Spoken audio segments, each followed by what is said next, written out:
आपली संख्या फार महत्वाची आहे म्हणून आणि आदरणीय ज्ञानेश्वर म्हात्रे सरांनी तर काय केलं हे सर्वांनाच माहित आहे। तो माणूस जो जी लढाई हरलेली होती मागच्या वेळेस 14 ऑक्टोबरच्या वेळेस निर्णय बदलवला आमदार ज्ञानेश्वर म्हात्रे सरांनी। रडले होते, त्यांच्या डोळ्यातले अश्रू आम्ही बघितले स्वतः, आम्ही सोबतच त्यांच्या। इथं कोणाला माहित असेल किंवा नसेल पण प्रश्न हा मार्गीच लावला एवढी धमक सुद्धा आपल्या आमदारांमध्ये आहे। फक्त त्यांना गरज आहे आपलंही पाठबळाची।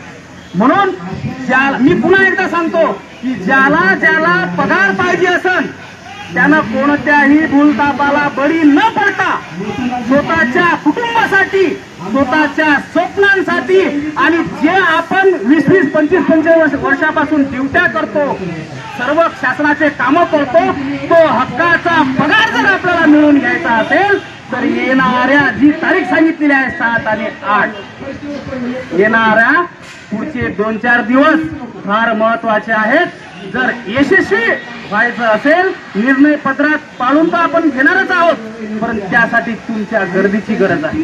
म्हणून पुन्हा एकदा सर्वांना जे घरी बसले त्यांना पण सांगतो, आता जर कोणाच्या काही अडचणी असतील तर ठीक आहे, या आठवड्यात आम्ही समजून घेतल्या, पण पुढच्या आठवड्यात जमणार नाही आणि तुम्ही सुद्धा ठाम निर्णय घ्या। एखादा कोणी निगेटिव्ह करत असेल, कोणी पोस्ट टाकत असेल, कोणी काही फोन करत असेल तर बाबा रे तुझं भरलं असेल, पण मला माझा हक्काचा पगार पाहिजे।